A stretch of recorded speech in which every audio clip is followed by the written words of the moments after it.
اعوذ باللہ من الشیطان الرجیم، بسم اللہ الرحمن الرحیم۔ میں ہوں شمع اور آپ لوگ دیکھ رہے ہیں ہمارا یوٹیوب چینل شمع لرننگ اکیڈمی۔ ہمارے چینل میں ہر نئے آنے والے کو خوش آمدید کہتے ہیں۔ اگر آپ ہمارے چینل پہ نئے ہیں تو ہمارے چینل کو سبسکرائب ضرور کیجیے گا، اسی کے ساتھ لائک اور شیئر کرنا نہ بھولیے گا۔ تو آج کا ہمارا ٹاپک ہے مادہ کیا ہے، یعنی میٹر کیا ہے۔ تو ڈیئرز، جیسے کہ آپ جانتے ہیں کہ ہر وہ چیز جو جگہ گھیرتی ہے، جو وزن رکھتی ہے، وہ میٹر یعنی مادہ کہلاتی ہے۔ ہمارے ارد گرد پائی جانے والی ہر چیز جیسے کتاب، کرسی، پانی، ہوا وغیرہ سب مادہ ہے،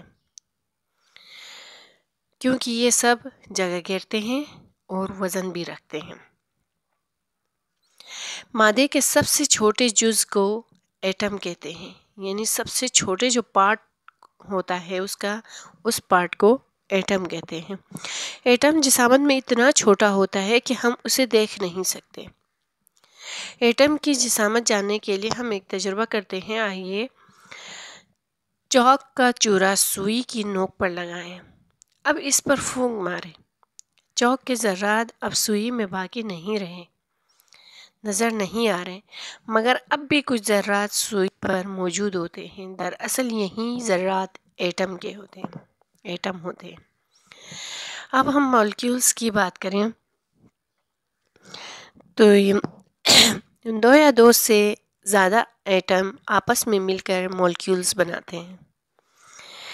کچھ مادوں کا سب سے چھوٹا جز مالیکیول ہوتا ہے، جیسے آکسیجن گیس کا مالیکیول 2 ایٹموں سے مل کر بنتا ہے۔ اسی طرح اگر عنصر یعنی ایلیمنٹ کی بات کریں تو ایلیمنٹ عنصر مادے کی سب سے سادہ شکل ہے۔ وہ مادہ جو ایک جیسے ایٹموں سے مل کر بنتا ہے اسے ایلیمنٹ کہتے ہیں، جس کی مثال آئرن، کاربن وغیرہ ہیں۔ لوہے کی سلاخ صرف لوہے کی ایٹموں سے مل کر بنی ہے۔ اسی طرح کوئلہ صرف کاربن کے ایٹموں سے بنتا ہے۔ آکسیجن، ہائیڈروجن، سوڈیم، چاندی، سونا عناصر کی مثالیں ہیں، ایلیمنٹ کی مثالیں ہیں۔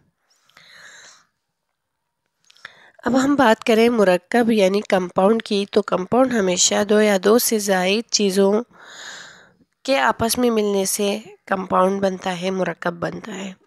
مرکب میں ایٹم ایک خاص مقدار میں، ایک خاص تعداد میں ہوتے ہیں۔ مثلاً پانی ایک مرکب ہے جو ہائیڈروجن مرکب میں ایٹم ایک خاص تعداد میں ہوتے ہیں۔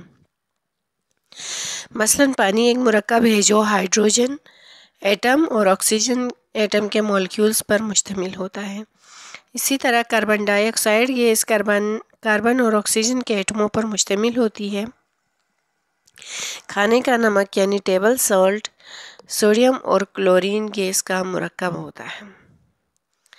یہ تصویر میں آپ لوگوں کو نظر آ رہا ہے، آکسیجن پلس ہائیڈروجن، یہ دونوں مرکب مل کر جو ہے کمپاؤنڈ بناتے ہیں۔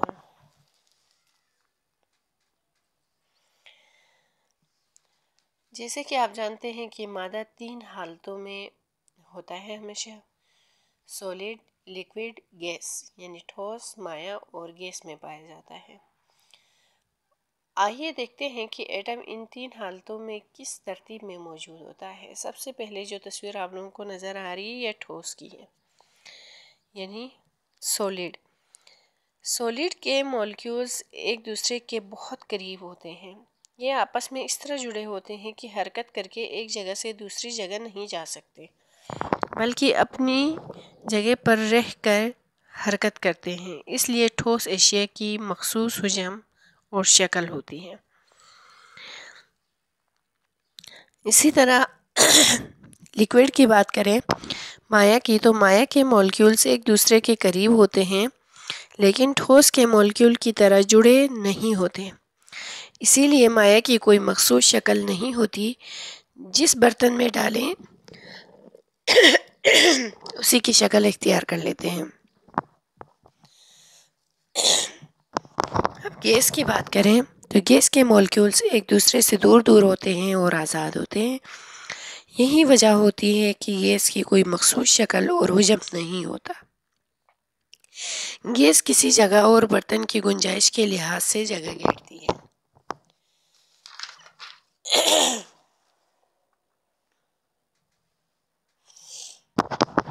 ڈیئرس، کیا آپ جانتے ہیں کہ پانی کے ایک قطرے میں پانی کے ہزاروں مولکیولز ہوتے ہیں؟ ایک انگریز کیمیاءدان جان ڈالٹن نے 18ویں صدی میں دریافت کیا تھا کہ مادہ چھوٹے چھوٹے ایٹموں سے مل کر بنتا ہے. اسی طرح کیلشیم ایک عنصر ہے جو دودھ میں پایا جاتا ہے اور یہ ہڈیوں اور دانتوں کے لیے مفید ہوتا ہے.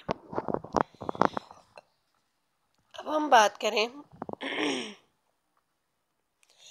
مادے کی حالتوں کے بارے میں، مادے کی حالت کی تبدیلی کے بارے میں، change of state of matter کے بارے میں. تو مادے کو گرم اور ٹھنڈا کر کے اس میں تبدیلی لائی جا سکتی ہے. کچھ کو توڑا اور موڑا بھی جا سکتا ہے. مادے کی حالت میں تبدیلی طبی اور کیمیائی بنیادوں پر کی جاتی ہے. عموماً طبی اور کیمیائی تبدیلیاں درجہ حرارت اور دباؤ میں تبدیلی کا نتیجہ ہوتی ہیں. فرض کریں اگر ہم شیشے کے گلاس کو توڑ دیں تو اس کا ہر ٹکڑا شیشہ ہی رہے گا. ایسی تبدیلی کو ہم طبی تبدیلی یعنی فزیکل چینج کہتے ہیں، جس میں مادہ اپنی اصل خصوصیات برقرار رکھتا ہے. اس میں مادے کی حالت، سائز اور ساخت میں تبدیلی آ سکتی ہے، مگر مادہ تبدیل نہیں ہوتا. اس لیے کچھ مادوں کو دوبارہ اصلی حالت میں واپس بھی لایا جا سکتا ہے. تو اس کی مثال ہم اس طرح سمجھ سکتے ہیں کہ سخت سردی میں جھیل کا پانی ٹھوس یعنی برف میں تبدیل ہو جاتا ہے.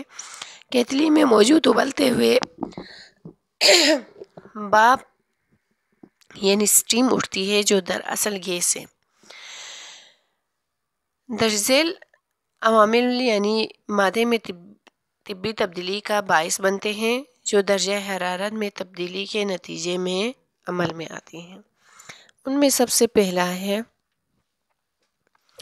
پگھلاؤ یعنی میلٹنگ، دوسرا ہے بوائلنگ، تیسرا ہے ایواپوریشن، چوتھا ہے کنڈنسیشن اور پانچواں ہے فریزنگ. یعنی پگھلاؤ، ابال، تبخیر، تکثیف اور جماؤ.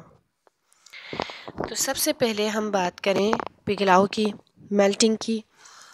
تو یہ کسی ٹھوس شے کو گرم کرتے ہوئے ایسے درجہ حرارت پر لے جانا کہ وہ مائع میں بدلنے لگے، میلٹنگ کہلاتا ہے.